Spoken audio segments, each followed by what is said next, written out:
not appear on the agenda. Really? Yeah. Okay. I will tell them. She probably made a mistake.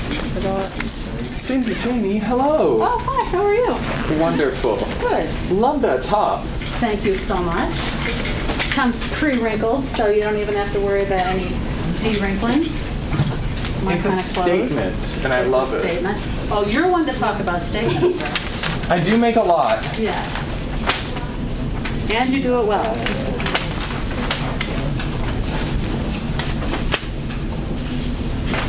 Here you go. Oh. Look at this again.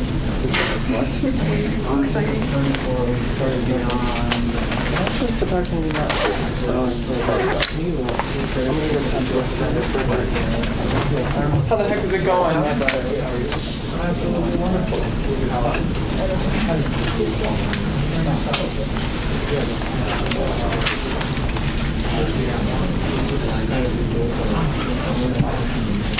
Did they go through it all in one day or still work? Hey, hi.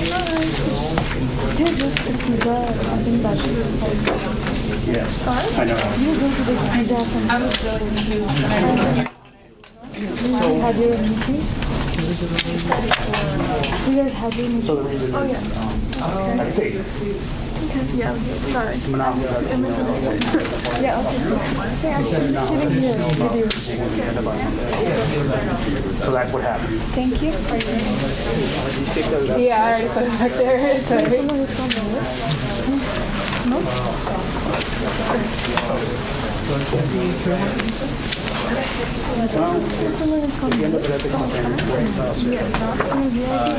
Frederick. I just see your face.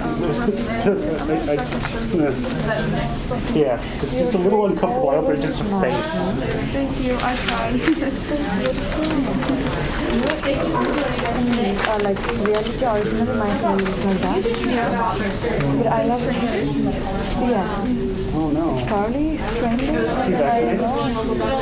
But I can't that because it's so nice. You're like inspiring. Think positive and positive. Yeah. I always feel like, oh my god, so beautiful.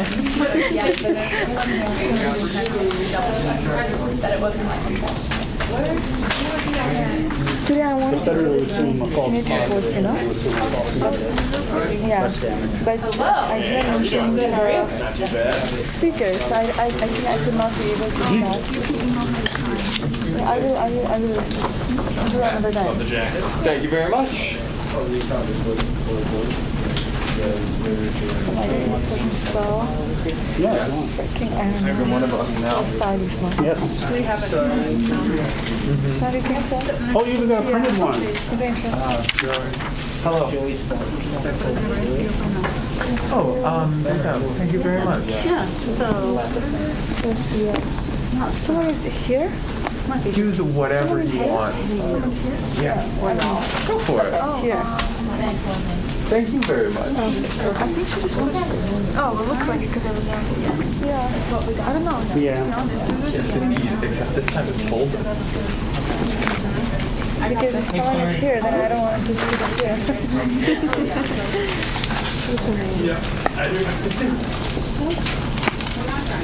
You got to give up one of my kids.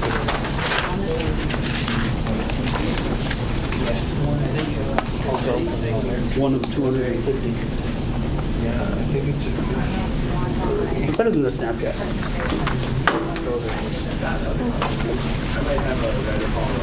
Well, they work. They do what I want them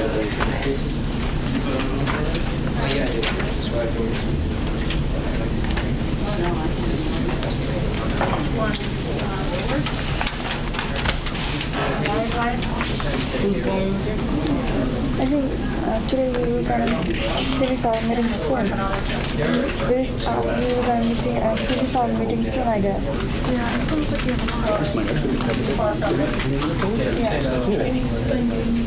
There's someone is there to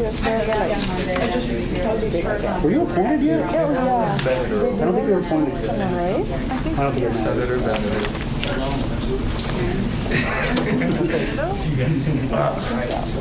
So, wait, about that. Hello. Hey. Hey. How are you? I'm good. How are you? Is someone sitting here? I don't think so. I don't know. Jack. There. People always be leaving their jackets. This is that girl's jacket that forgot it last time. Okay. Yeah, so we brought it back for her. It was in our office. Yeah. Oh, Yeah, she okay. left So it here before. I'll just move it down one more. Bring swag. Yeah, Nobody's there's here, a box bro. of swag after Sunday. Yeah. We have a lot of good swag for you. The hammers and the pizza cutters. Oh, thank God, we are back again. With our group. Where is everyone? Yeah. Bye. Oh, that was rude. I think that is also a Yeah. Oh. meeting. I know. I noticed that afterwards. It is not meeting. It is like something. Yeah, like He's on three there. buses were sitting there just out of service. And then Oh yeah, because they were inside taking their break. Hi. How are you? Yeah. Good, how are you? They usually come in and There is no one. If you wanted to sit, Are people there? if you wanted to sit here, Oh, can I? yeah. There is no one. It's like somebody lift us. Yeah. Oh, okay. Sure. I don't know what this stuff is. I guess I can. Yeah. Yeah. I don't know. It looks like somebody's here. You can put the jacket to the another chair. Yeah. Sure. Somebody sees. Not help. I mean, there's a backpack. I don't know about that. Someone's I know. So where are you at? You got an email? Yeah, the like academic affairs one. Yeah. Yeah, because they canceled it today. So the email did not pop out in my. Oh, you went there? We three were there. It was. Like for It was her. It was her, me, and then I don't know. Oh, there were two others too. We were four. Oh, okay. We all did not get them email, and we were like freaking out because people were not coming. we called out to the coordinator, and she said that just send the email, blah blah, and then. Yeah, I got it as I was getting ready. I was like, oh, I guess I don't have to get ready right now. Yeah. You can say literally. Wait, is that your seat? No one's sitting there. wait. It's someone's jacket from last. Oh, I have some stuff over here. Is that yours? Yes. No, like I was wondering because I asked them, and he was like, "Hey, Oh isn't it shit! your We didn't know someone was sitting here. That was there. Is this yours? Okay. No, you can sit here. Oh, yeah. Thank you. Legs are too long. Oh, okay. This one is. All right, everybody, if I can have you guys take your seats, we're gonna get started here. That's you. Look, who's this? What's this? What's this?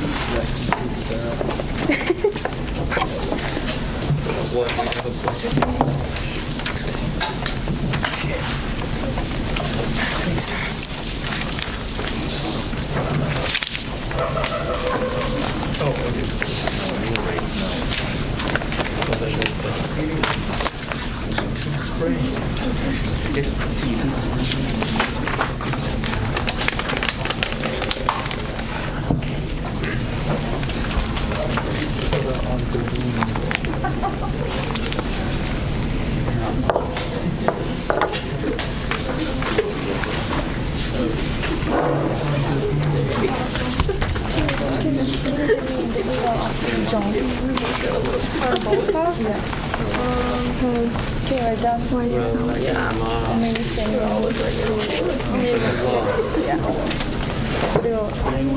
Today's only is fun, right? Today what? Even vice president. You ever see the student? Oh. Oh, no, vice president. Yeah. I don't know. Yeah, I can really tell that. I actually wanted to let you guys know, for you to have some standard reports, rather than you guys signed up for like the next report in the second semester. It's actually 2 reports per semester. Hi. So I think I have you 2. Sorry, I was trying to do something. I'm good. How are you? But like, email me. You guys got coffee? Because I think I saw I you guys know, both but it on the was same cold day. out, so I Like wore a April skirt 16, with 17, tights and then November instead. 17 or something. But It started raining. I would recommend doing it on separate days because then you have literally the same thing to say. No, I can write it. I'm usually online. Okay. Because I live in Rochester. I'm never here. Oh, Brian. Yeah. What are you doing, Sam? Finally. I'm like, yep, I'm here. The infamous Brian. What'd you say? The infamous Brian. I've always wanted to sit over there, One of but my I'm like, 2 rare I appearances like it over to the there. Senate in person. Probably the last one. No, this side. This spot is really. Yeah, that's really cool to get to sit. Do you have classes? No, I'm fully online, but I live in Rochester with my parents because that's where. Yeah. You don't know my personal life. No, I'm not up in the city, so I wish I was. I really wish I was, but. See, a lot of stuff I wouldn't do. And I graduate this summer anyway, so I won't be here after that. Like, Not right away. Not right away. I'm taking a break. Everybody, we're having a little issue with our Zoom. People on Zoom cannot see us or hear us, so we're gonna get that fixed real quick and then we'll get started. We can hear you guys on Zoom, we just can't see you. Oh, they can hear, they just can't. She said that they can use this. okay, so what makes you come? Oh, I just wanted to. Then I had some stuff I had to drop off to Kara. Oh, okay. So yeah, might as well. I might as well. And I haven't left Rochester for a while, so Then I'll show up. Yeah, because I know it's like super. You guys have her presentation? Okay, I will It's a have little her bit shorter coming now that they fixed Highway 14. Oh yeah. It has too late. That was wild. I hadn't driven that until today. That was really nice. Yeah. So you get stuck behind these cars on the one when it was one lane each direction. But that doesn't happen anymore. I know that. Isn't it? If I remember correctly, isn't it the other side of like southern? Yeah, that's Thank you so much. Rochester. Yeah.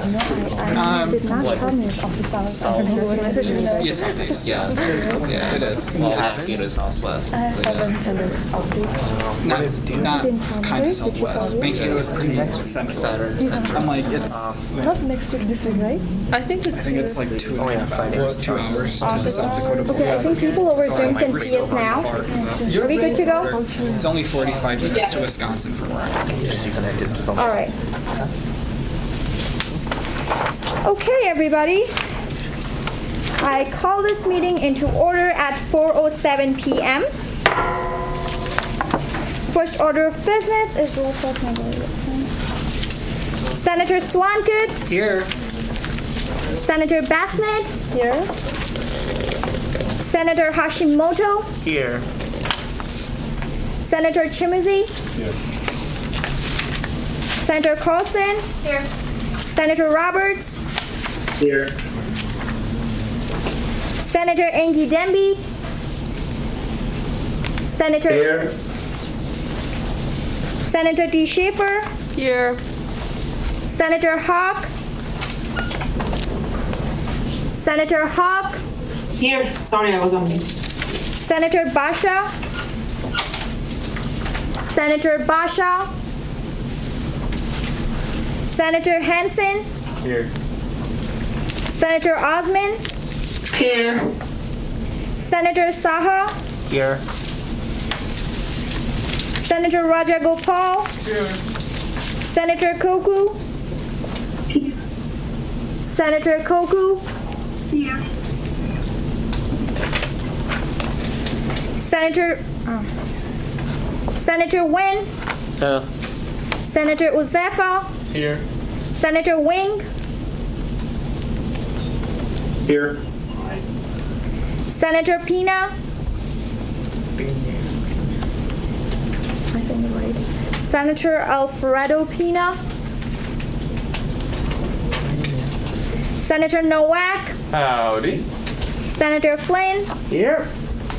Senator Hopwood. Here. Senator Hussein. Here. Senator Roiger. Here. President Stiff. Here. Vice President Sawerso. Here.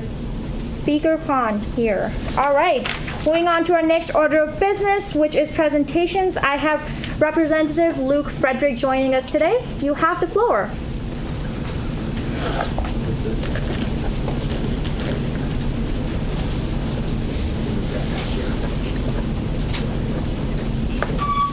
Hello, everybody. I'm Luke Frederick. I'm the state representative for Mankato, Mankato, Eagle Lake, and the community of Skyline. I just want to say first and foremost, thank you for the invitation to come and speak to you today. This is my first time in the legislature. My first election was last year. When I decided to run for state representative, things were a little different, and I had expected to kind of have more of a traditional campaign. The world had a different idea for what that was going to look like, so it was kind of an abnormal process for me. So if you're looking for advice on campaigning, I had to do a lot of pivoting on the fly.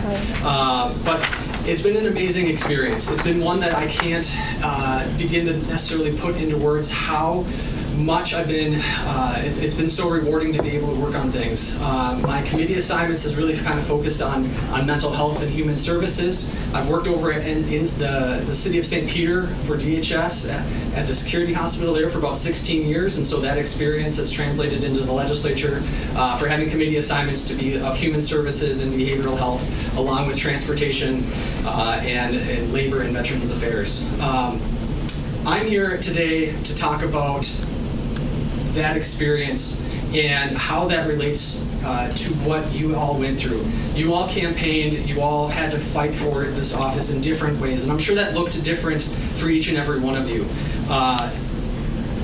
One of the commonalities that I would assume that we all went through is reaching out to as many people as we possibly could. Mankato is a vast community, and as much as I tried, I know that I could not, in that space, my first term campaign, reach out to every single community that there was. I will also say, during that process, I learned a lot about the community that I wasn't aware of to begin with.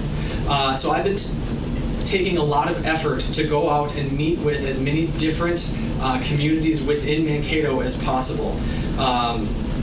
Just last week, I was invited to the Mankato Islamic Center to meet with everybody there after their Friday prayers, and that was, I would have to say I was nervous. I was nervous with meeting with people in such a formal setting. I met with a lot of the agricultural community in the region as well. I remember when I was first campaigning, I didn't know that much about agriculture, and so when I started getting questions about it, I was put in this position where I had to own the fact that I was not an expert on literally every subject that was out there. When I was meeting with other people in the community, including students at MSU here, they started telling me about things like the legislature's promise for tuition and how much the state is supposed to be contributing to tuition costs. Some of those numbers even I was not familiar with when I first started campaigning. It was something but because of those conversations, when I've entered into listening to different bills get presented, or there's been discussions on the House floor in regards to education, I've been very thoughtful about some of the conversations I've had with students here and other community members when it comes to different topics on the House floor. And so I think one of the things that I would encourage everyone to do, and something that I personally have to work on, is that sometimes as a leader, one of the hardest things to do, but sometimes the best, is also just to close my mouth. And just listen to everyone else. And don't ever assume that I'm going to know everything about every topic. I know that when I've talked with some of the students here, and especially at the convocation, listening to some of the things that this student body is working on in regarding to food insecurity specifically, I was blown away at some of the work that's, one, needing to get done, but two, the work that's already being done at the level of the student body. And I think that was super impressive. As a leader, as a state leader, I'm like, I want to help. I don't necessarily know the best way to do that, though.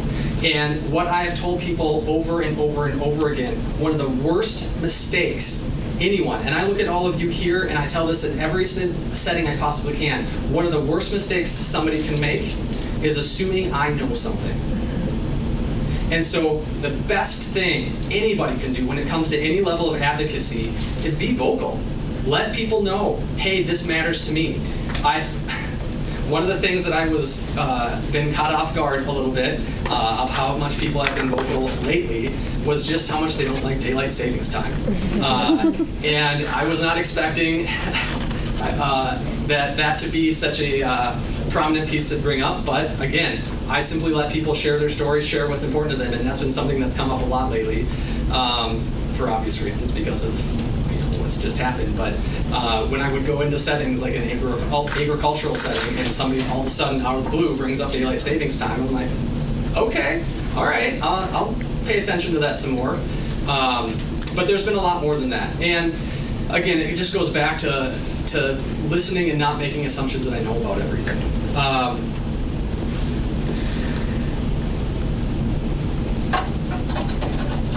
When it comes to your experiences here and where you want to go forward, one of the things that I would also say is challenging, but something that I put a lot of value in, is social media is a huge part of the world today.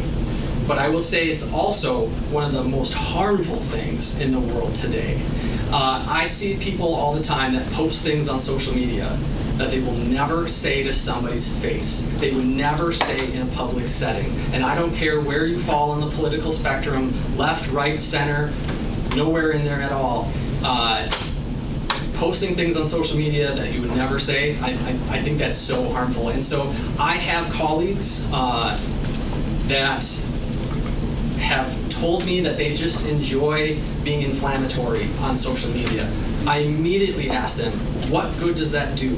How does that serve your community? How does that improve the lives of your constituents? Because at the core of it, that should always be the question that we are always asking.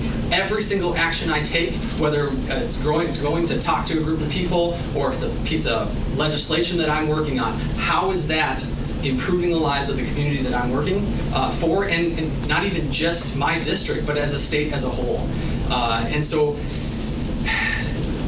reaching out to those that may not feel like they're ever heard, and then making sure that you listen and let them do the talking is some of the biggest points that I can put out there. I'm happy to talk about specific pieces of legislation that I've worked on, goals for next session that I personally have, but I also want to make sure that I'm not eating up too much time and really would like this to be more of a conversation going back and forth. So I would say at this point, as long as it's okay, that I would just open up to any questions anybody has. All right, thank you. I will take first question with from Senator Hashimoto. Thank you so much for coming here today. And I just wonder, I went to one of your website and just peeked through that you have graduated from MNSU Mankato personally. I'm really curious about your personal relations to MNSU and how your experience at this university helped you to be in such a position today. Sure. So I grew up in the area. I went to high school in Mankato. I graduated from here. After high school, I went out to the East Coast and I joined AmeriCorps for a year and volunteered a year of my life in there. I came back and I was in a position where I know some people start going to university and they're like got a clear goal that this is what they're working on. And I'm like, cool. That's not me. And so I just started taking general eds, and I wasn't sure what exactly I was going to focus on.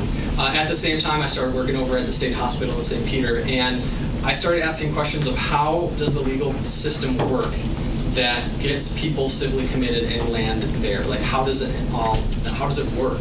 And so that was kind of the focus of some of my classes that I took. And so in 2009 is when I ended up graduating with a bachelor's degree in corrections, and I've been working at the state hospital there ever since. My time here as a student, I didn't ever live on campus. I always lived on off-campus housing because I was trying to find the cheapest deal I could find. I was working as much as I could just to be able to, afford that monthly rent check and, put tuition in when it came time, which my service in AmeriCorps greatly helped me in, so I can't say enough good things about AmeriCorps. And so if anybody's looking for a pause, I know at least when I went into AmeriCorps that it put a pause, the same deferment on interest on your student loans, AmeriCorps keeps that deferment in place too. So it is a way to experience things you never experienced, take a break from studying, be able to come back, kind of refresh too. So again, I love AmeriCorps. I can't say enough good things.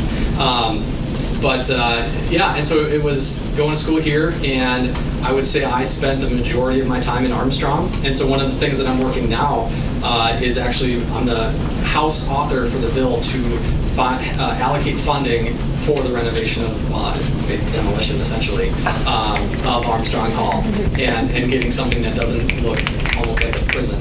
And I say that in loving. Like, I love Armstrong. A lot of my memories of meeting with professors and everything in Armstrong are around Armstrong. So I say that as a place that it means a lot to me, but there's a lot of room for improvement.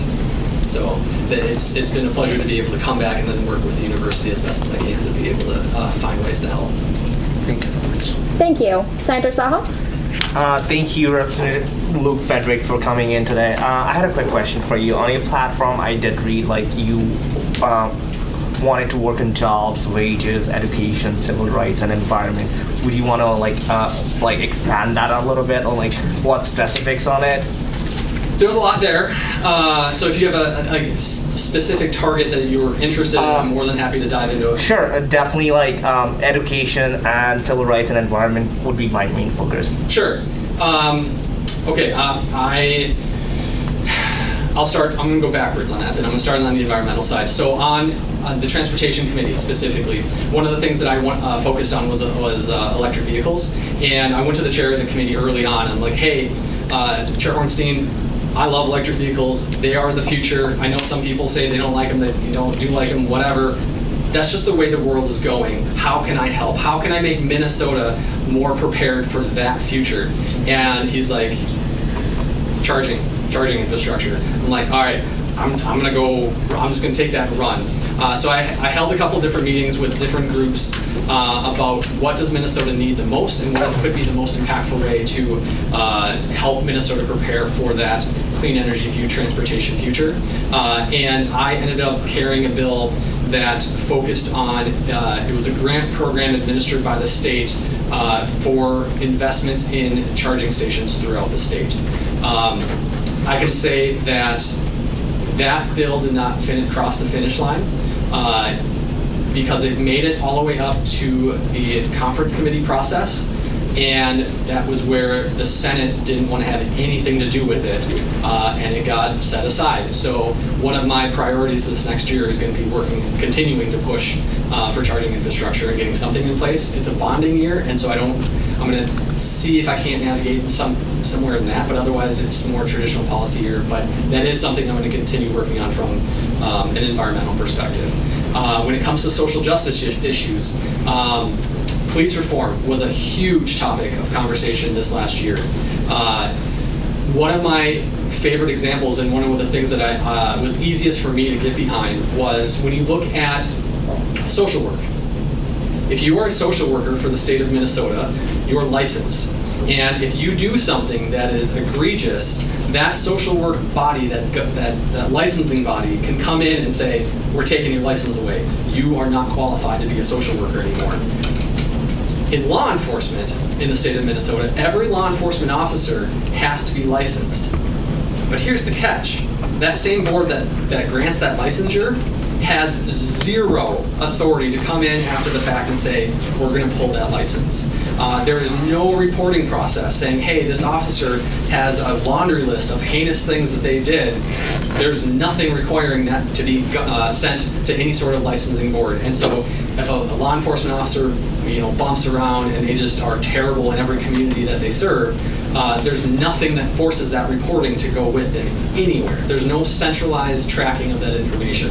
And so one of the things that was super easy for me to get behind was we should empower the licensing board for law enforcement to be the same as it would be for social workers, right? If you have someone in any job class that is licensed, if they're not doing their job, we should be able to come in and say, hey, this is not acceptable, this is not in the community's best interest, we need to do better at this, and be able to pull their license away.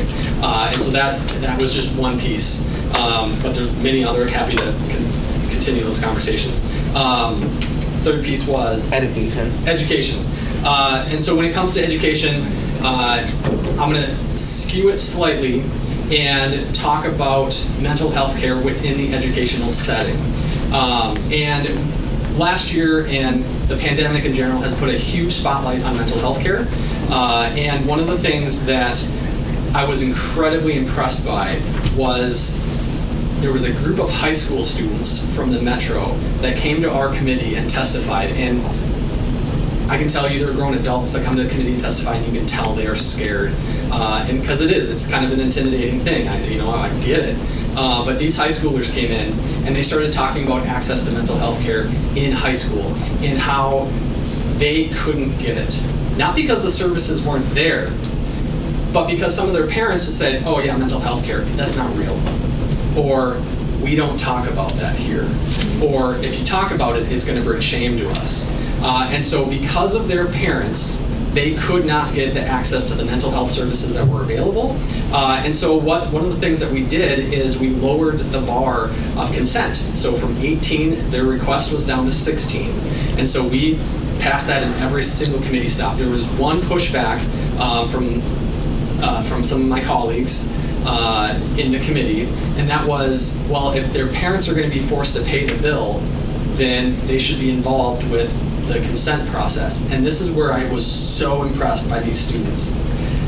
Without even missing it, they jumped in and they said, yes, but there's this free service, there's this free service, there's this free service. And they had a laundry list of things that they could get free of charge that they simply didn't have access to because they were not of legal age to consent to mental health, to that help.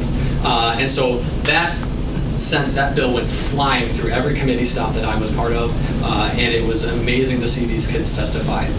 So that was something that I was super excited about. When it comes to education and funding, some of the funding mechanisms I'm still trying to get my head wrapped around about how these dollars go to this pocket, and everything gets shuffled around. But in general terms, in as many ways that I could, I was supportive and advocating for getting more money in our, whether you're talking higher ed or K-12, the better off we as a community and state are going to be, because those are long-term investments. And that's how I look at it anyways, is that the more that we can prepare people for life, post-high school, post-college, the better off our entire state and communities are going to be. So there's a lot of different things there, but those are just some of the short ones. Thank you for answering my question. Thank you. I'm going to take my last question from Senator Riley. Hi, thanks for coming. My question actually comes from, as a person who represents other people, obviously, there's obviously, not everyone who believes in the values that you have or on different parties, yada, yada. So how in, certain situations where, personally, you might not feel like that is a part of, your beliefs or your values, but your constituents is, it's something that they really want, how do you kind of go about that in a way of, do you get what I'm asking? So if let me rephrase the question, and you can tell me if I'm on point or not. If there is an issue that is brought forward by some of my constituents that I may not personally agree with, what is my approach in that situation? Yes. Okay. Just recently, I received communication from a constituent talking about the composting of human remains. And I wasn't sure how to take it at all. And I had to ask some questions of House Research, saying, what is the history here within the state of this? Because I think what they kind of outlined in their communication, in their email to me, was just talking about natural processes, not having to spend, egregious amounts of money on, these big coffins or whatever, and just wanting to do it more in a natural way that was also an economical thing as well. And so I worked with House Research to kind of say this has not been something that has been in any discussion at all that I've ever been part of at all, and said, so I'm not sure. I'm not sure what the answer is here, but on aspects of it, I was willing to listen and to see if there is something to do. I don't think there's anything in that specific category that I'm going to personally carry legislation for. And there have been times where I'm like, I hear the concern, but I'm not going to be the one to carry the legislation. And sometimes that's because I've already got a full load and I can't add another piece to it. But I'm going to take a different point here. I had a colleague from across the aisle who him and I go head to head with a lot, that we don't agree with on a lot of things. And he brought a piece of legislation forward. And at first, I'm immediately going to be all like, I'm not going to trust anything that I come forward, but I reviewed the legislation. And what it actually ended up being was something from a social justice side of things that I actually ended up being supportive of. Because while it was about pretextual stops and law enforcement and pretextual stops, he wanted to get rid of it. And I was like, yeah, but what's the catch? Because again, I'm like, well, that's what's the caveat here. But I invested the time in to talk with him. And at the end of the day, his goal of getting rid of pretextual stops, like someone's tabs on their license plates are expired, law enforcement shouldn't be able to pull them over just because of that, right? There's no harm to anyone else here if someone's license plates tabs are expired. There's no harm in that. His avenue for that was, law enforcement shouldn't be the tax collector. Let's not make government too big. I approached it from more of a social justice piece of saying we know the harm that happens when people are pulled over. Let's reduce that.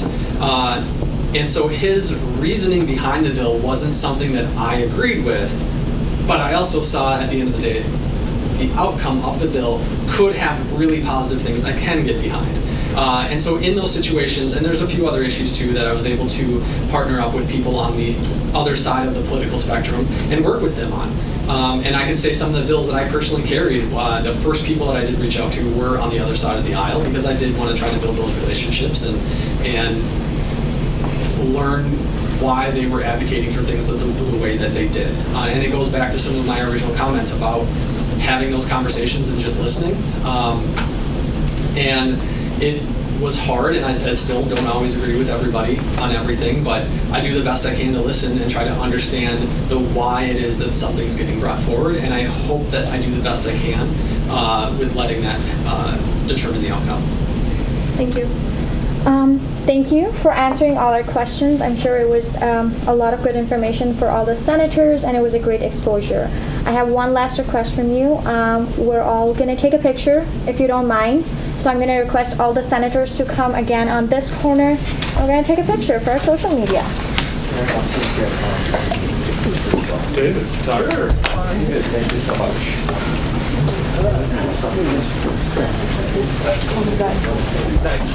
Thank you very much.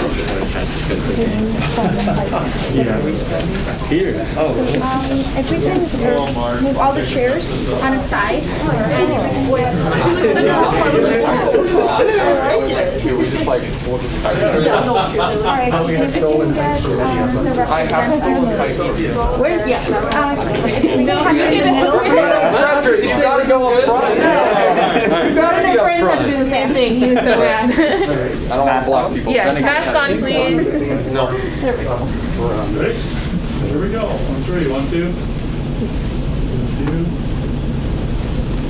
2. David? Everybody say free tuition on 3. 1, 2, 3. Free tuition! I'm just Thank you very much. Oh, we got it on camera. Thank you so much for coming in. Yeah, I appreciate the invitation. If our senators have more questions, is there a way for them to reach out to you? Yeah, so Email's always going to be the best way. So I don't know if you wanted to send that out in any Yeah, and then you have a legislative assistant. I do. Okay, I have his email too. We will tell them to reach out to your assistant so we don't bombard your. Thank you so much for coming in. Thank you. Thank you.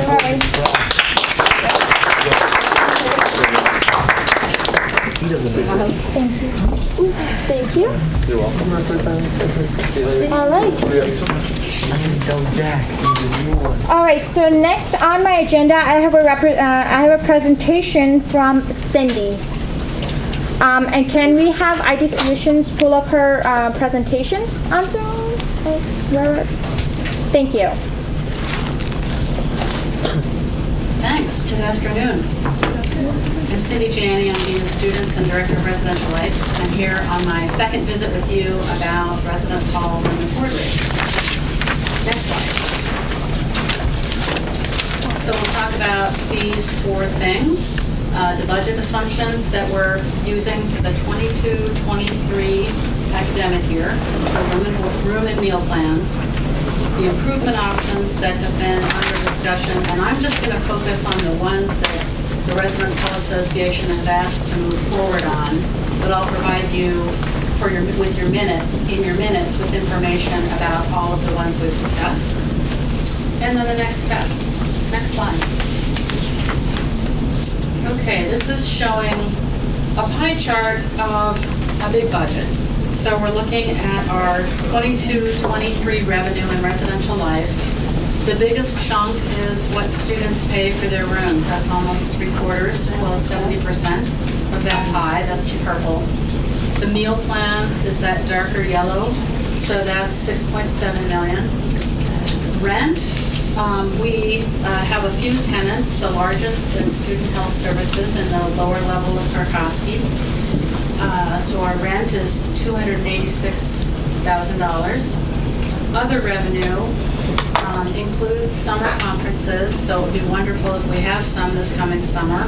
This last summer we weren't able to. And then also administrative fees, student walkout charges, and then interest income on the money that we're holding that we have not spent. So that totals to $25.3 million. Okay, let's go to the next slide, expenses. I'm going to look at the bottom line here again. It's $25.3 million.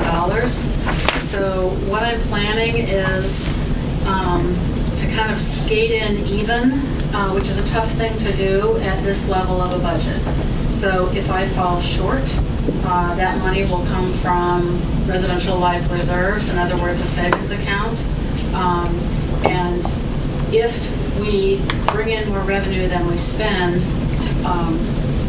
it will either go to our reserves or really it will support more facility projects. So let me explain this expense budget. The first quarter is the dark purple, and that's employees. So that's professional residential life staff, including the hall directors, the cleaning staff, the repair staff, everybody in the office. Also our grads, also our student staff, which ranges from community advisors to students working at desk, to student cleaners, student repair staff, student painters, and more. Student materials management. Dining is about a quarter. Here it's the dark gold. Utilities want just over $1 million. Lots of scary predictions about utilities getting more expensive next year. Supplies and equipment is 2%, and the bulk of that is toilet paper and cleaning supplies.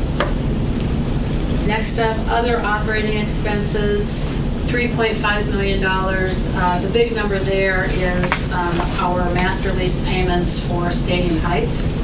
Other items there include all the service contracts that we need to have, like put in duct cleaning so that we don't have a fire in greasy ducts, or pest control contract, a number of items there. And then facilities renewal at just about $7.9 million. Now there's something I want to show you here. Look at this dining number of $6.4 million. Let me go back a slide.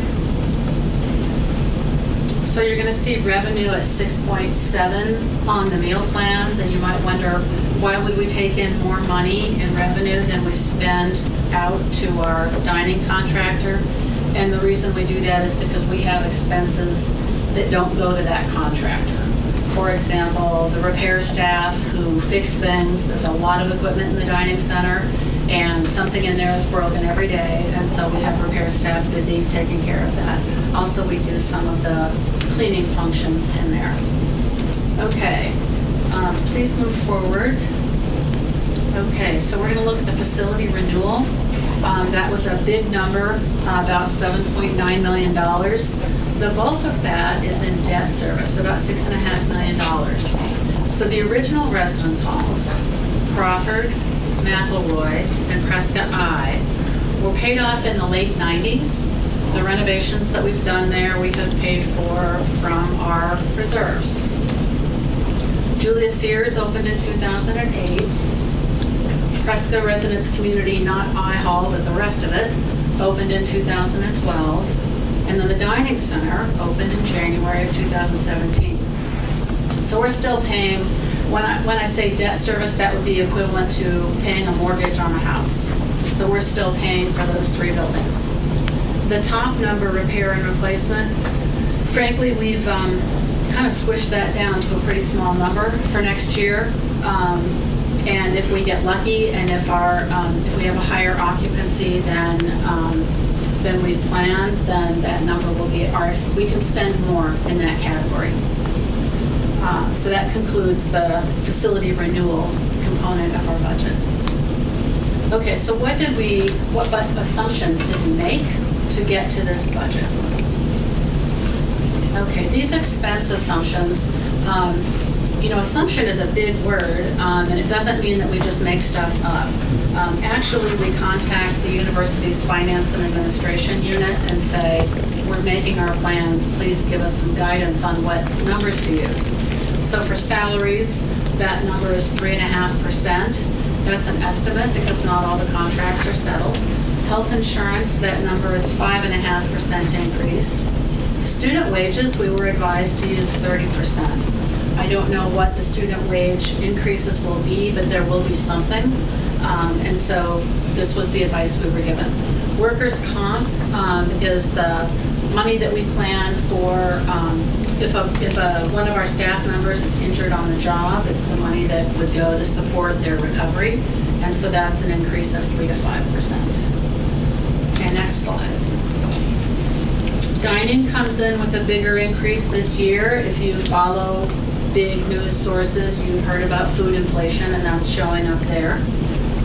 Also, you've read about wages, or you've heard about, you're aware that there are dining locations that are not open right now because dining doesn't have the staff. They've actually lost full-time staff as people have left to make more money at other locations in town. And so they're raising their wages for full-time staff, and that has to come from the meal rates that students pay. So that's 5.3%. Utilities, I commented earlier, it's all over the headlines about what's happening with heating spaces through the winter and how those costs are going up. Supplies and equipment, we're planning flat for that. Other operating expenses, inflationary 3%. Again, that was guidance from finance and administration.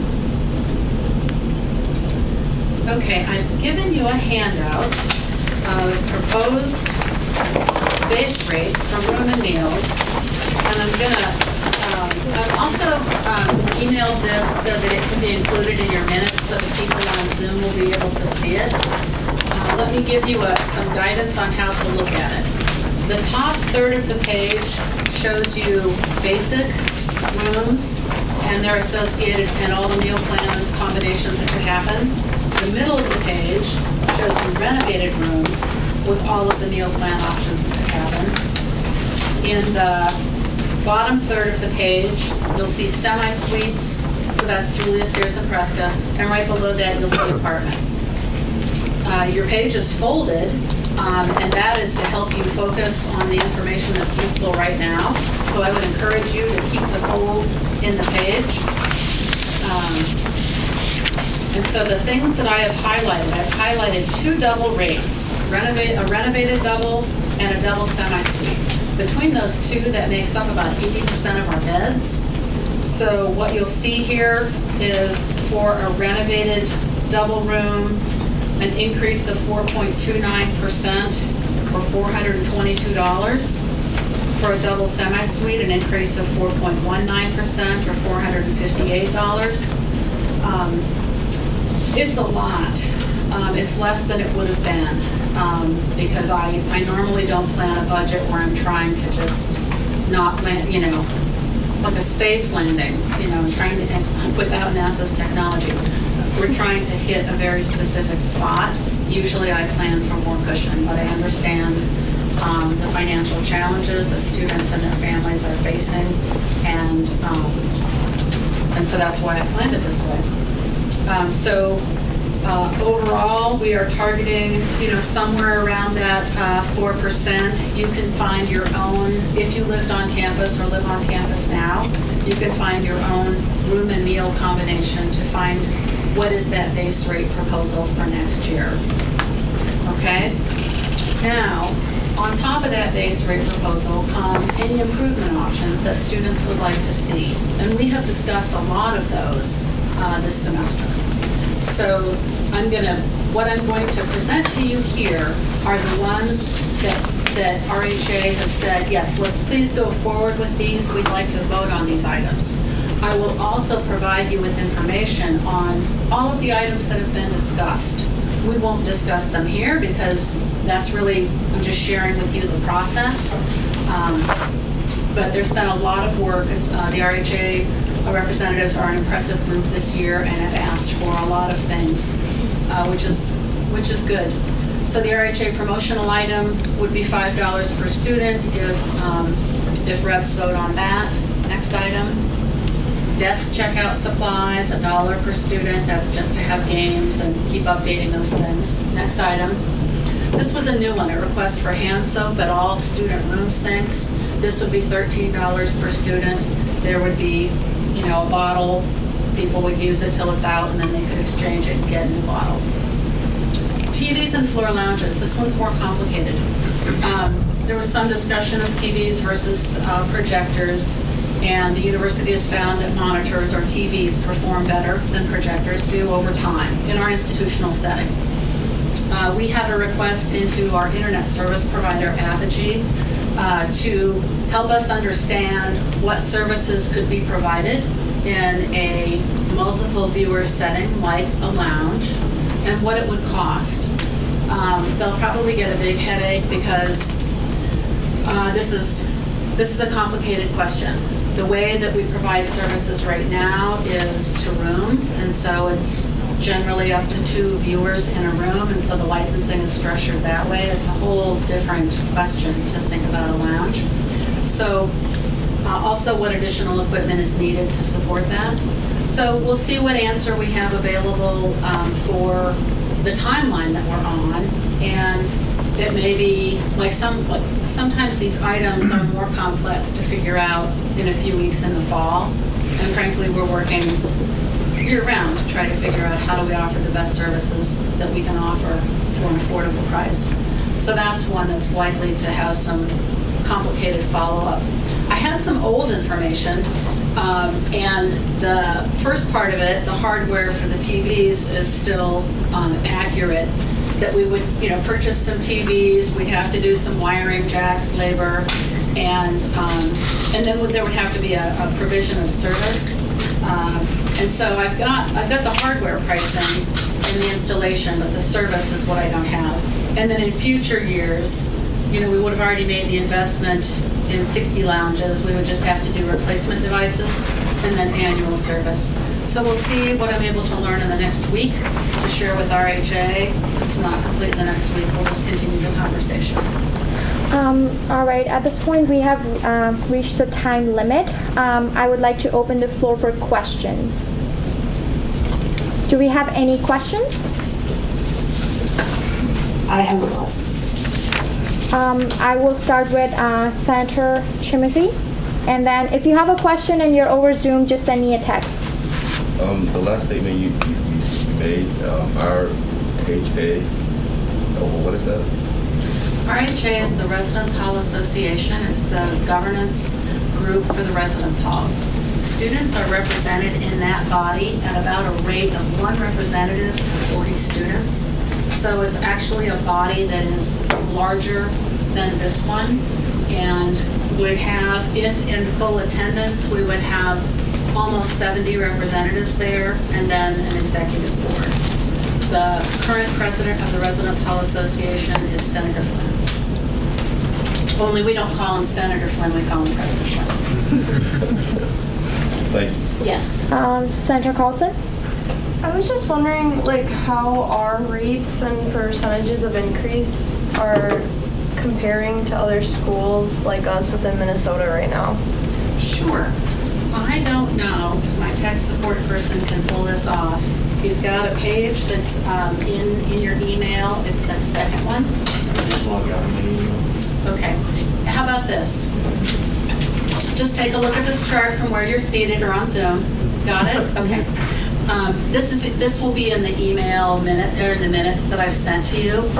So what you have here is the schools that have been our typical competitors based on a pre-pandemic methodology, which was where did students send their ACT scores? And so for many, many years, the schools that have been our competitors, our top competitors, have been University of Minnesota Duluth, St. Cloud, and Winona. And so those are the schools that are on this chart. Also on this chart are all of the room types that we offer here in Mankato. Not all of our competitors offer all those types, so sometimes there's a blank bar. Also our meal plans. This is the current year that we're in right now, because most schools don't have next year's rates done. We don't have next year's rates done. So you'll be able to see that. So that it's so the question's a great one, because 75% of the students who live on campus are first-year students. We compete with other universities for first-year student housing. 25% of the students who live on campus are second year or later. The competitive market for those students is here in Mankato. It's the off-campus market. Okay, so since the larger chunk is the 75%, we're paying more attention to that marketplace. So are we like in the middle, or? It depends on the room type. Okay. Yeah, so something else that's useful about what we do is that we offer a variety of room types. And so you'll see here, sometimes we're showing up as higher, sometimes we're in the middle, and sometimes we're lower. So you'll take a look and decide what you think. Thank you. Yeah. Senator Novak? Howdy. I just wanted to ask more specifically about the increases to employee rates, specifically with the student rate, since I am aware that the 30% number is very flexible at the moment and is yet to be decided on. Is that currently being you said that was currently being factored into the employee rates overall. How much does that change or mess with the budget if that is not consistent to what ends up happening for next year? So the question might be, what is 5 or 10% of my student wage number? I don't know off the top of my head, but I can figure it out. How would that change the overall budget if that 30% ends up changing? I might have better luck coming in. Okay. If the student wage increase is lower, then that increases the odds that I won't end next year in the red. I kind of like that. So it all depends on where you stand. You know, I feel like I squished it down as small as I could as far as the rate increase.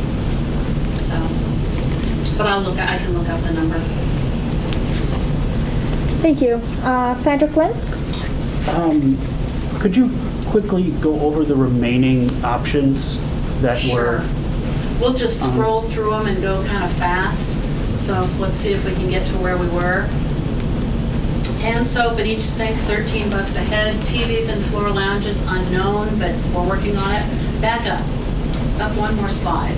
Paper towels in bathrooms, $12 a person. I think, there's questions there about sustainability. There's questions about damages, what naughty people do with paper towels and sticking them in toilets and sinks and causing disruption to other people, but that's what it would cost to put them in. More ice machines, $35 the first year to put ice machines in those third floor kitchens, $5 for future years because we have to plan for replacement and maintenance. New washers and dryers, we get those in a contract. We'll get new ones this summer with the exception of Stadium Heights, and I have more homework to do there. Water filter drinking fountains at Stadium Heights. Those water filter drinking fountains were about $5,000 each several years ago. I don't know what they cost now. So that might be $20 a person out at Stadium Heights to put one in, say, the bus stop area. But I still don't know plumbing costs, what it would take to do that, and that's another item. Floor feedback and voting. Next week, I'll go to RHA with a sample ballot. The purpose of that is so that the representatives can look at it, and if any of the items are confusing, they'll tell me so we can fix it. So on the actual voting, the ballot items are clear. The other really important purpose is for them to take the ballots back to their floors and have their floors say how they want their representative to vote on their behalf. I do understand that several representatives have said things like, well, I don't want to vote for that, but I think it should be on the ballot so that residents can tell me what they want. So kind of to the question that was being asked of Representative Frederick, what do you do when your position is different? Well, in this case, this person was suggesting put it out to their constituents. The vote would be then November 29th, and another visit here 2 days later on Wednesday for RHA President Flynn to tell you about the process. Thank you. Senator Hawk from Zoom. So my question was, as I saw there's a 5.5 increase in the insurance over one of your slides. Why is there an increase for the 5.5%? Sure. Probably, because healthcare is more expensive every year. I can tell you how it gets determined more than I can tell you the specific components that are in it. What happens is that the state of Minnesota works to figure that out with all of the employees in the state of Minnesota are all represented by bargaining units, and there are, maybe 8 of them altogether. And so that gets figured out before any of these bargaining units start negotiating on contract language or their actual salaries. And so that number just gets handed to us because the state has negotiated it with a coalition insurance group of bargaining units. Super bureaucratic. Thank you. Senator Pina. Hello. So my question, how has it been determined that hand soap with every sink, is this included in individual dormitoriums as well? Okay, just in the bathroom? So this is in student rooms. Okay. All of our student rooms have sinks in them. Yeah.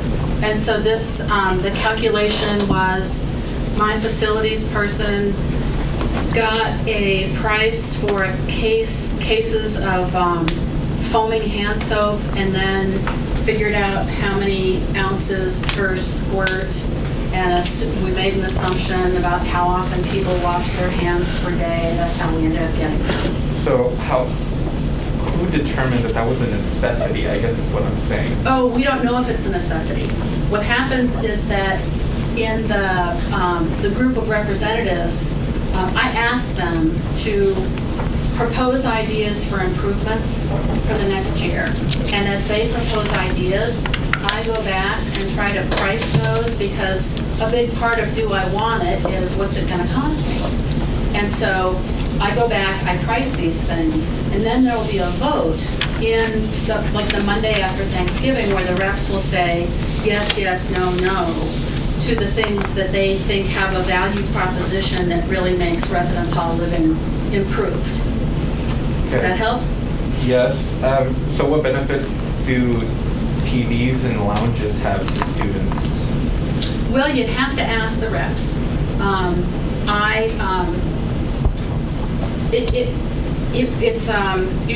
think that would be a discussion for them, and they may find that there's not. That issue has come up before and it hasn't passed.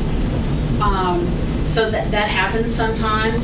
Sometimes an issue comes up for several years. It doesn't pass, and then finally it does.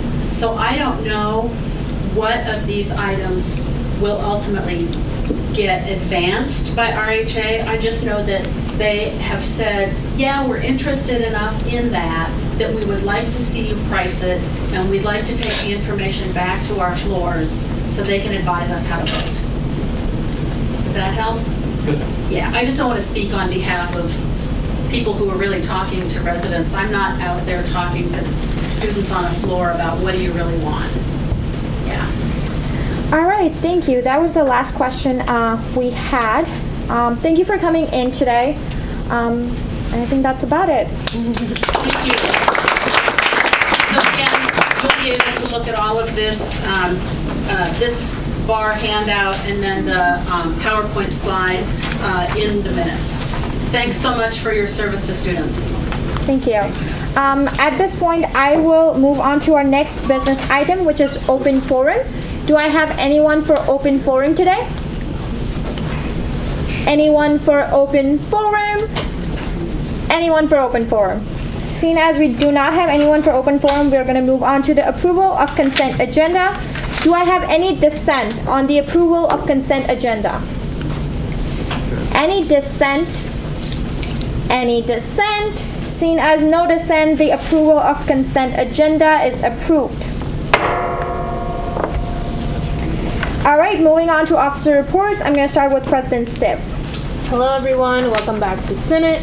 I don't have a lot for you today, but I guess the first thing is the resolution we passed about a month and a half ago on making a housing committee or task force to look at a new site for the university is now beginning its process. So we are now looking for at least 3 student reps who can serve on this task force to figure out what things would be great to go on a housing website that the university will have on one of their main web pages. So if you're interested in that, I'll send around a sheet for you to sign up, and then we can go from there.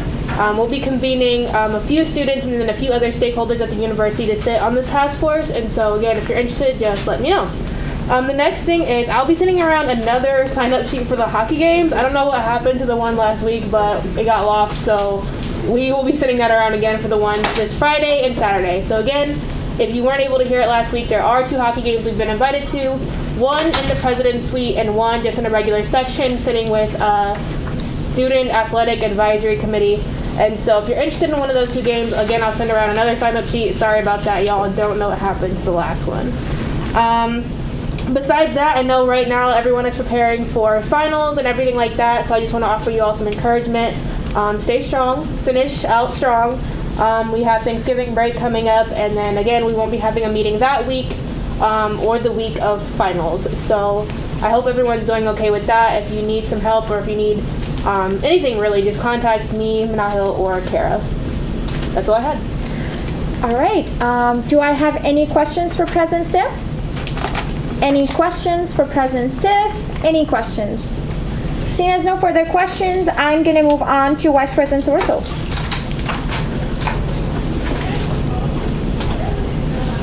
Hello everybody, I'm joining Zoom today.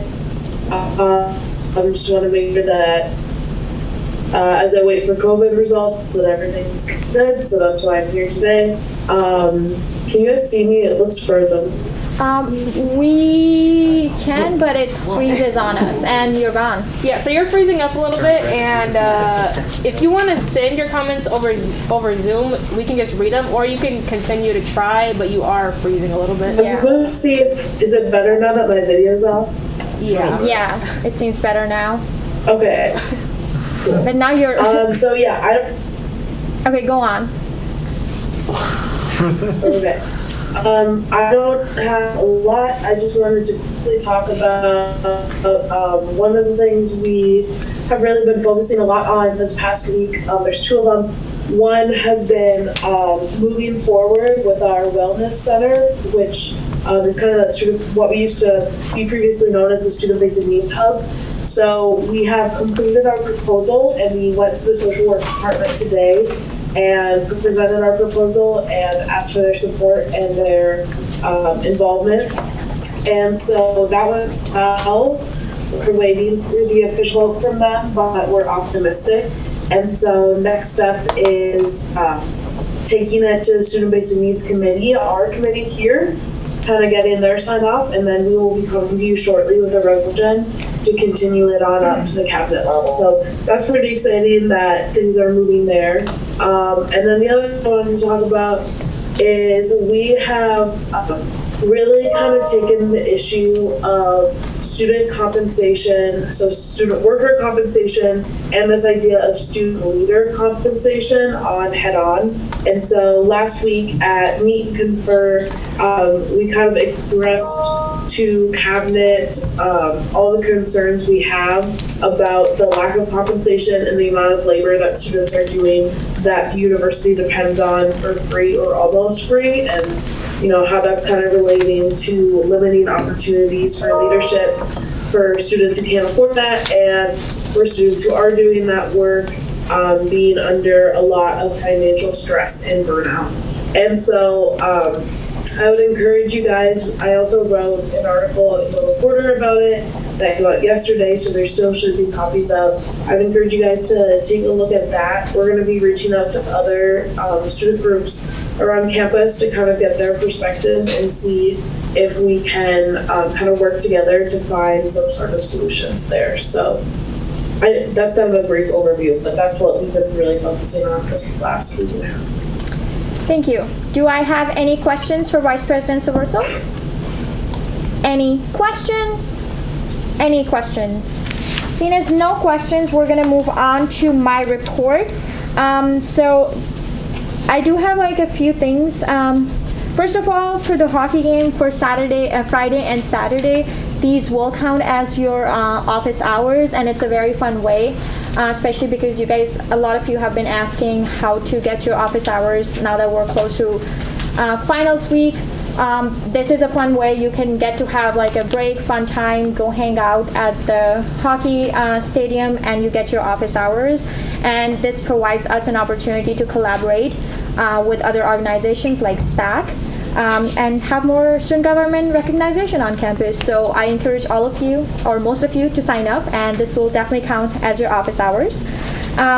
Again, I also wanted to thank you. We had a very last-minute request for tabling at Julia Sears, and Joey reached out, and I'm hearing that 4 of you signed up for that. Thank you again. Again, this counts as your office hours, and I just want to appreciate how quick you guys were to sign up for that. We just sent out that email this morning, and some of you guys were really helpful for that, so thank you. Next thing is I want to encourage you guys that when you go to these events, when you go table, this is a great way to have some more engagement on our social media.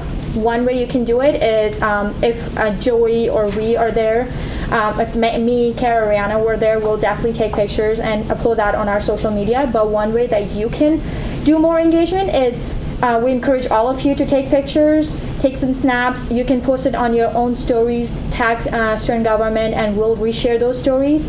Or you can share it with Joey or one of us, and we'll be more than happy to share that on our social media. So let's just like get in that. Let's just tell everyone on who we have on social media that how connected we are to other organizations on campus. Another thing is if you're joining Zoom, if you're joining a meeting through Zoom without letting me know that you are going to join through Zoom, or without telling me a reason for it, I'm going to count that as your partial presence, because in the start of the semester, we made sure to tell you guys several times that in-person meetings are required. Zoom is just an option if you have an emergency or if you have a proper reason. But if on top of that you're not letting me or any of the other exec members know that you're going to be joining through Zoom and still joining it, I just want to make sure that you know that there needs to be a communication. I am very flexible. There has not been a time where any of the senators have reached out to me and give me a reason and told me that they're going to join through Zoom. I've never said no. But I just want to make sure that you guys are in the habit to communicate that to me, because I don't want to have surprises that we're having representative or senators come in and speak to us and I don't have a full table. So please communicate that out to me.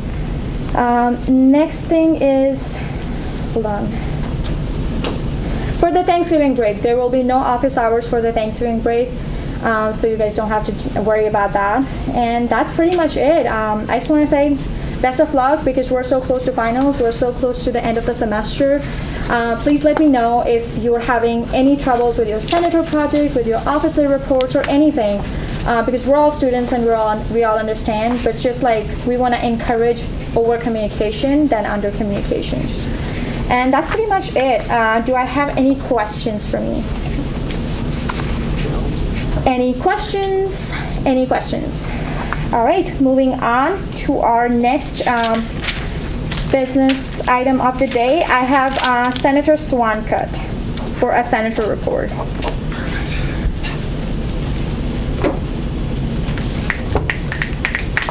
Thank you. I've actually worked out because this is one of the only times you'll see me in person. My name's Brian, Allied Health and Nursing Senator. I have a very brief report. One of my projects is to fill out the College of Allied Health and Nursing Senator roster, which has not been filled during my time in Senate. I do have an email out to all the social work faculty to come talk to the classes. None of them have responded, so if you are by chance watching this, you will find me in your email the next couple of days, just so you're aware. And I've also been appointed chair of Basic Needs Committee, so I'm trying to get that committee convened. It's like herding cats, but we'll try best. If you have been appointed to the committee, you're going to see me in your email as well. So look forward to that. That's all I have. Any questions? Do we have any questions for Senator Swankut? Any questions? President Stiff. I'm sorry, Ryan. I didn't hear you. What did you say your project was that you're working on for this semester? Filling out the allied health and nursing vacancies. And also, I should be clear to find my replacement after I'm done this semester because I'm graduating in December. Okay. So that's my main project. All right. Thank you. All right. Do I have any questions? Any questions? Any questions over Zoom? Seeing as no questions, thank you for coming in today, Senator Swankut.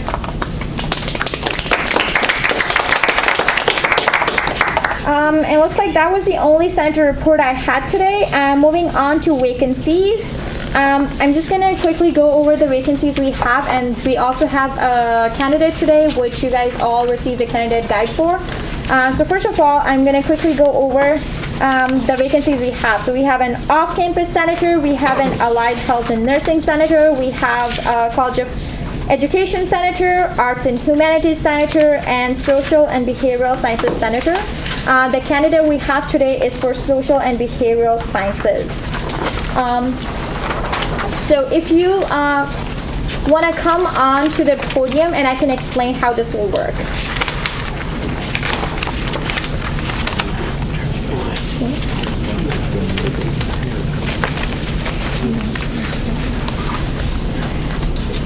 All right, hello. So how this will work is we will start with a 2-minute opening statement where you can talk about your experiences, why you're interested in student government, what are the things that you're looking forward to, what are the projects you want to work in student government. Then I'm gonna open the floor for questions where all the senators will have an opportunity to ask questions. After answering those questions, I'm gonna open the floor for discussion, at which point I'm gonna request you to step out of the chamber and we'll open the floor for discussion. And then once we have the discussion done, we will do the voting. Oh, actually, sorry, I messed that up. I'm gonna have 2 minutes open statement for you, then questions, then you're gonna have 1 minute closing statement, and then we're gonna open the floor for discussion, and then voting. Make sense? Sounds good. All right, I'm gonna just take out my stopwatch, and we will start with your 2-minute opening statement. You can get started. Yep. Hi guys. My name is Rohit. I'm from India, and I want to apply to be the Senator of Social and Behavioral Sciences. And the reason I want to join the student government is I want to bring more internship opportunities to both to the international students in social and behavioral sciences. And one more thing I want to do is maybe help students for the sorry, I'm not a good public speaker, but I'm trying. Yeah. Take your time. So, I mean, we know that a lot of students are facing many mental health issues, and I want to spread awareness about that. I'm a psychology major, so this is something I'm interested in, and I'm looking forward to get to know you guys and join the Senate. So that would be it. Awesome, thank you. I will open the floor for questions. So I will take questions at this point if anyone is interested in asking questions. Do I have any questions? Senator Flynn. Thank you for taking the time to be with us here today. My question is, I didn't catch it in your intro. What was your major within the college? Psychology. Psychology. Okay. Yeah.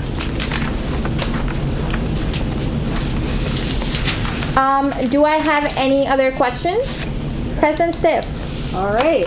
So, what is your greatest strength and your greatest weakness? The trend special. This is a traditional student government question. Okay. Greatest strength. I think I can understand people well. Like if I look at the body language and get to know them well. And greatest weakness, I'm not really good with new people. So I take some time to get used to that. So those are the greatest strengths and weaknesses. Well, we have a ton of new people on Senate, so if you're elected, be prepared to talk with everyone. But thank you. Thank you. Awesome. Senator Saha. If elected, what is one thing you want to do to make a difference? So, as I said, I want to bring more internships for international students. Like, one of the issues I have seen in undergraduate international students is that they don't have many internship opportunities. So, in the SBS, I want to bring more internship opportunities. I think that would help the students a lot if they want to do the master's or the doctorate. So, that's my main goal. Thank you. President Stipp? So how would you go about bringing more internship opportunities to... I got a chance to talk to our dean. I went to the softball game on one of the days and I met him there. So he told that there are some opportunities currently, and but there are not many students who are actually asking them about the opportunities. So one of the, I think if the students get to know about these things, they would go and go to the office, maybe ask them more. Because of this, I think, that's one of the things. President Stipp? If elected, I'd be interested in seeing how you can help them promote that, because I don't know if it should be necessarily a student's responsibility to try to dig and find out if there's an internship, but if they know that there are some in the office, it would be nice if the office promoted it to students. So if elected, that would be an interesting way to kind of engage in outreach. Awesome. Do I have Senator Bassett? Just a quick question. If you did not get elected, then what will you do? If I did not get elected, well, I guess I'll apply for it next year.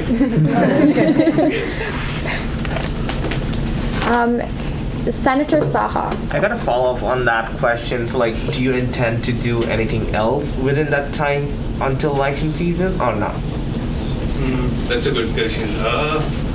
I guess I want to go to a doctorate program in the future.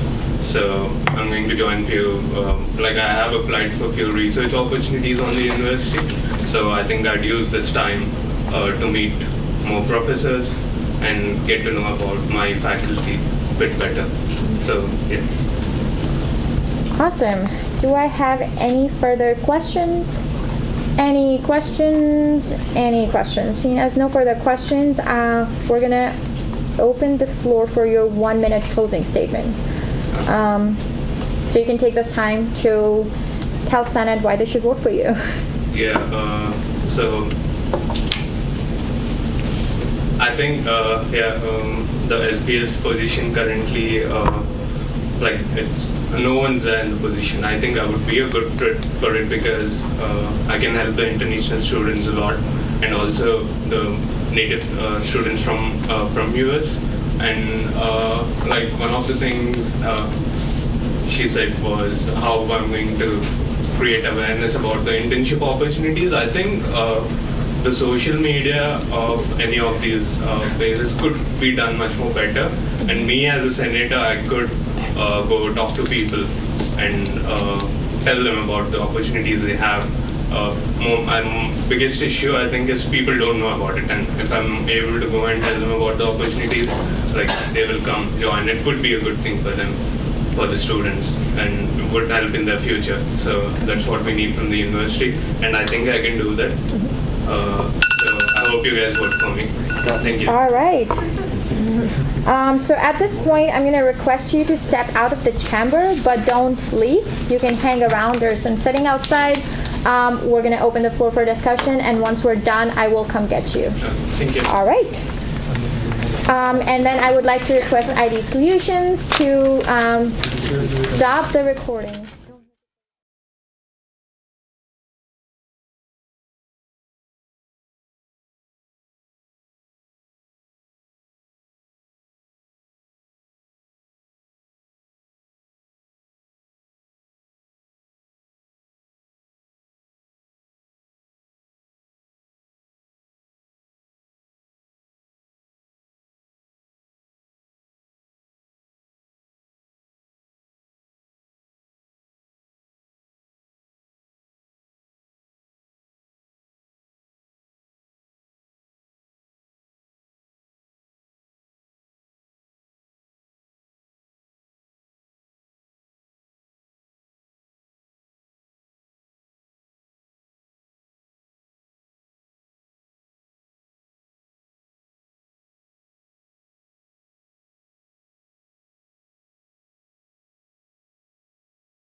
And free food. Oh, yeah. Yes. Tickets are in the office anyway, so we'll have to have dinner. All right, everybody. We did have an election, and congratulations to Rohit Parikuri. You have been elected. So what we're gonna do is we're gonna swear you in. Raise your right hand. Raise your right hand and repeat after me. I, State your name. Rohit Paruchuri, Will represent and serve will represent and serve the students of Minnesota State the students of Minnesota State University Mankato University Mankato in student life in student life and academic needs, and academic needs, and will uphold the mission, and will uphold the mission, Constitution, and bylaws of student government. student government. I so affirm. I so Affirm. affirm. All right, congratulations. You can take a seat. You can take a seat on the table. Yeah. So moving on to our agenda again. I do not have any old business in old business. Moving on to wait, why is the name? I do not have any new business. Do I have any announcements? Senator Nowak. Luckily, my announcements are going to be a little bit briefer because Rihanna and Mankato covered a lot of my things. Just the hockey game, Friday and Saturday. Definitely recommend people coming. Definitely love partnering with SAC as well as the president for that. That's going to be awesome. In addition to that, this weekend on Saturday is also the 2 marathons that I was asked by those organizations to plug, which is going to be the Stomper Stride, 8 a.m. to noon, and the Mankato Millers 5K, which what the Stomper Stride is going to be occurring at Sibley Park, I believe, and then the Mankato Millers is at Myers Fieldhouse. And that will be another thing where I hope to be able to get some pictures of the senators out there for our social medias. In addition to that, we also have 2 opportunities for tabling. One of those is tonight. I have 4 people that are doing that. That is going to be at Julius Sears from 6:30 to 8:30. People who sign on board for that, meet with me after Senate. I'm going to give you guys the full briefing of that. In addition to that, there's also going to be another tabling opportunity on November 17th, which is Wednesday, and that is going to be from, I believe the time slot that we got was 11 to 2. I'll have to recheck on that and email out to people that may be interested. Oh no. Or was it 11 to 3? It was 11 to 3 right up to committee. Thank you, Seifa. And that, we are also looking for individuals who are interested in tabling for that. Both of those will count for senator office hours. Thank you very much. Thank you, Senator Saha. I passed down a couple of items for you guys. So like me and my chapter for Greek life, we are doing a raffle for proceeds going to Huntsman Cancer Research, and like you can buy in a raffle for $5, and there's prizes for it too. Like the top prize is a $100 gift card for Quick Trip, and the second prize is like a 4 lower level tickets to the Timberwolves games.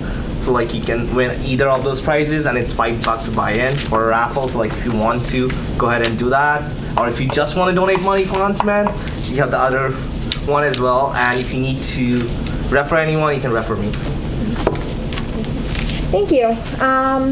Senator Carlson? The Law Club and Turning Point USA is having an event next Tuesday.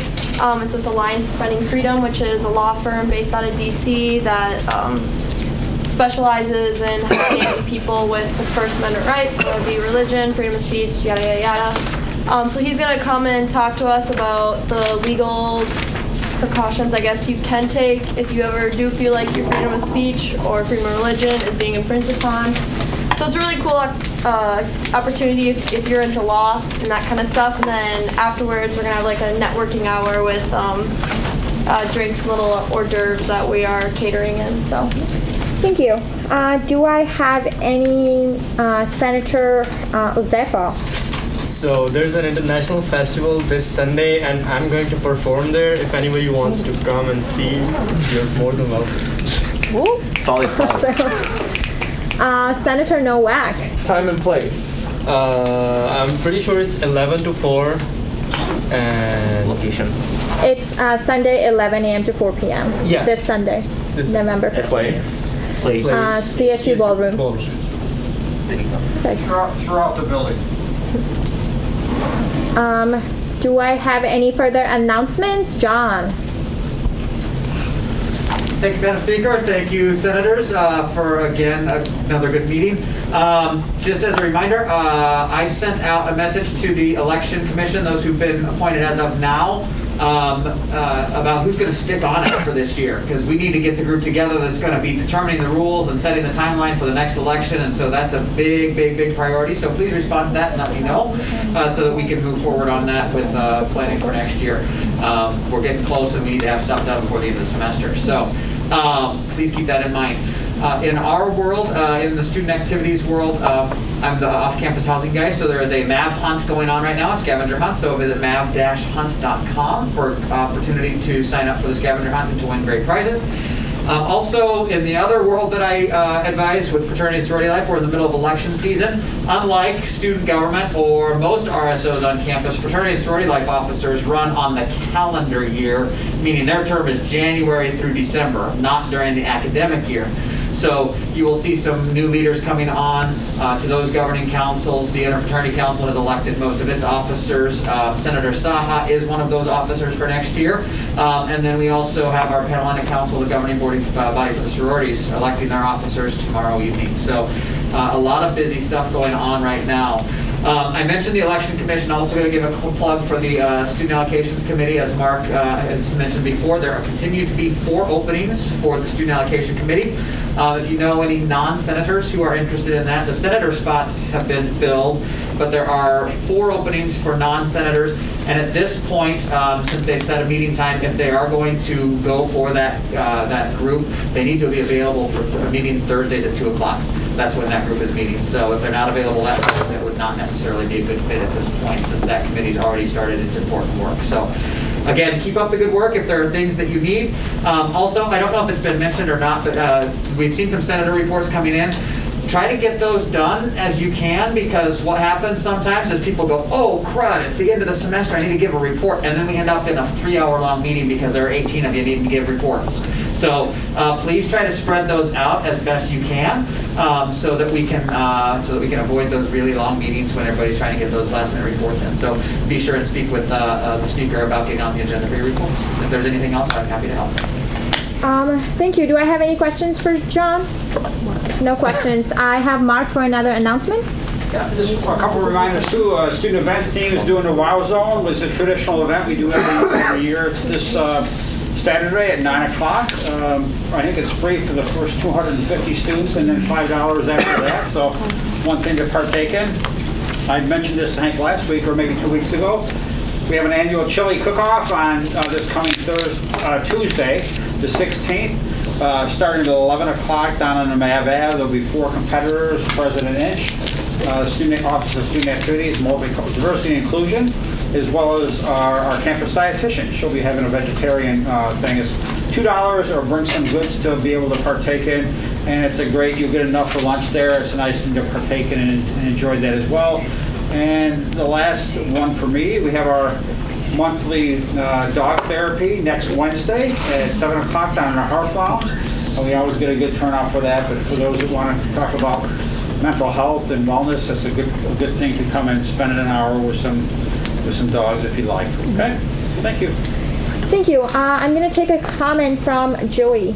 Yeah, my comment is actually related to what John was talking about with the Elections Commission, which is if you are interested in that, what we currently need is we need members to serve on that commission, and we also need a chief elections commissioner, which your job would be, like John said, setting the rules for that coming election. The catch about that, I can't serve that role because I will be running for that election next year. Nobody who is running in next year's election is able to serve that role to set the rules for next year's election.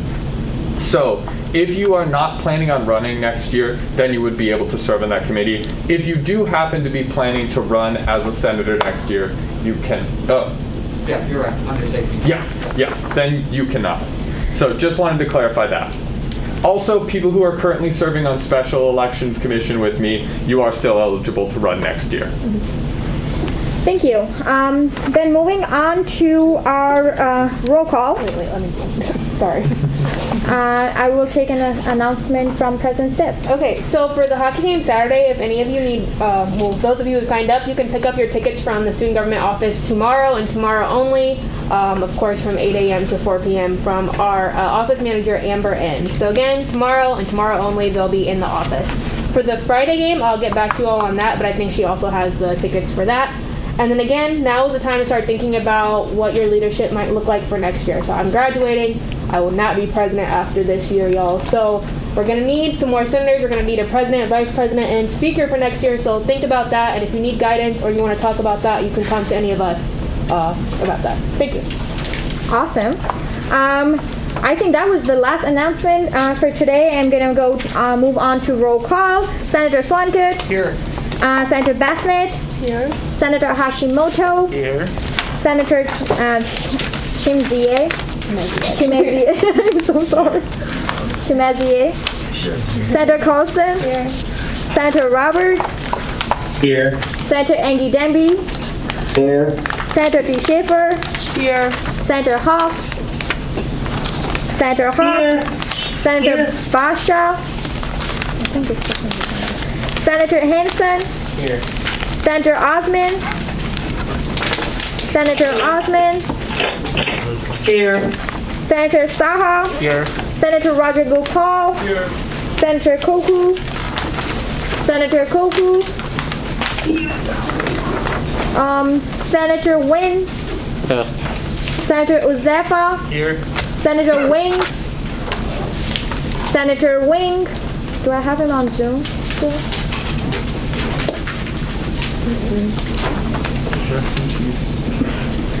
Senator Pina. Present. Senator Nowak. Howdy. Senator Flynn. Yeet. Senator Hopwood. Here. Senator Hussain. Here. Senator Roiger. Here. President Stiff. Here. Vice President Saversal. Vice President Saversal. Here. Speaker Khan. Here. I officially adjourn this meeting at 5:37 p.m. All right. Nice quick meeting. Send everyone a picture of this. All right. Friend's house. Yeah. Which one did you want? Like, is it just sit in the seats? I know you want this. I kind of like an extremely Not if they're not included. It really depends on the resident's call. Thank you. Sorry. Oh, you're fine.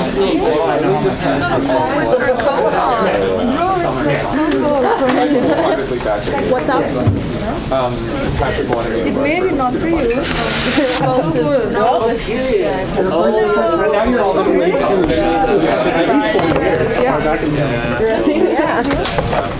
Yeah. Not entirely dependently on you care one another, but I wholeheartedly back your guys'